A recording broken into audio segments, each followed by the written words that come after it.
ہم میں سے کئیوں کے والدین کا انتقال ہو گیا ہے، ماں سے بڑھ کر تو کوئی نہیں نا، والد سے بڑھ کر تو کوئی نہیں، لیکن جیسی تکلیف ان کے انتقال کے وقت ہوئی تھی 2-3 سال 4 سال میکسیمم 5-7 سال کے بعد وہ تکلیف نہیں ہوتی ہے، وہ تکلیف نہیں ستاتی، مگر 1400 سال ہو گئے ہیں۔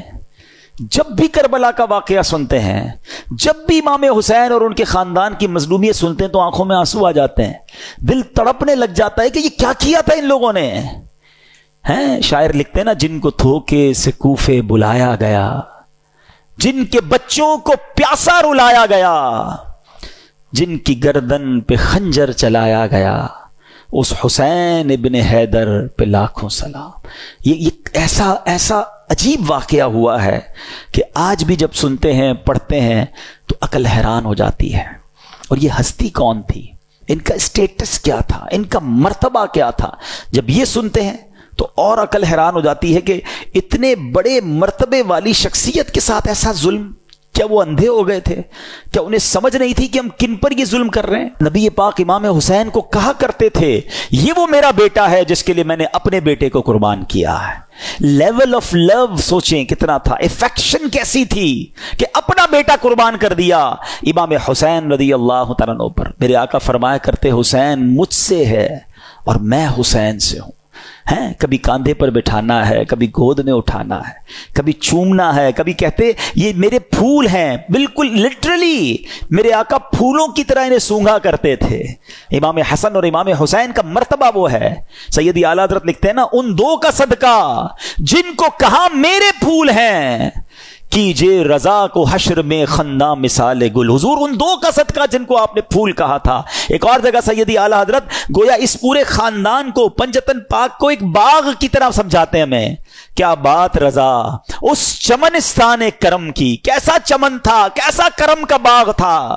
کیا بات رضا اس چمنستان کرم کی، زہرا ہے کلی جس میں حسین اور حسن پھول۔ یہ کیسا خاندان ہے۔ نبی پاک اتنی محبت فرماتے، اتنا پیار ہے اپنے نواسوں سے۔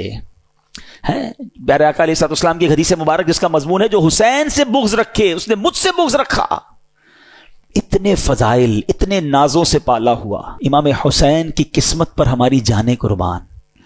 ویری فرسٹ جو خوراک آپ کے منہ میں جاتی ہے نا، ایسا نہیں تھا کہ ان کو شہد چٹایا گیا یا ان کو کھجور کھلائی گئی۔ امام حسین کی منہ میں نبی پاک نے اپنی زبان داخل کر دی۔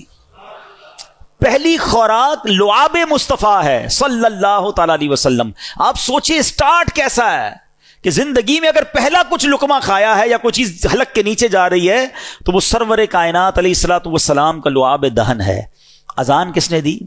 آپ کے امام حسین کی کانوں میں اذان دینا بھی ان کی نصیب دیکھیں کہ ان کے کانوں نے پہلی آواز سنی اللہ اکبر، اللہ کا نام سنا، اور زبان تھی حبیب خدا کی۔ آئے ہائے ہائے، کیا بیان کریں ہم۔ ہمارے پاس تو سچی بات بتاؤں، ہماری اوقات بھی نہیں ہے، ہمارے پاس نہ وہ الفاظ ہیں، نہ ہماری اوقات ہے کہ ہم حسنین کریمین اور اس گھرانے کی شان بیان کریں۔ ہم تو بس صدقہ لینے جمع ہوئے ہیں، خیرات لینے جمع ہوئے ہیں کہ کچھ ان کا ذکر کر لیں۔ اور وہ شاعر کہتے ہیں نا، کچھ نواسوں کا صدقہ عطا ہو، در پہ آیا ہوں بن کے سوالی۔ ہم تو صدقہ لینے جمع ہوئے ہیں، نہ ہماری اوقات ہے، نہ ہمارے پاس کچھ پیش کرنے کو ہے۔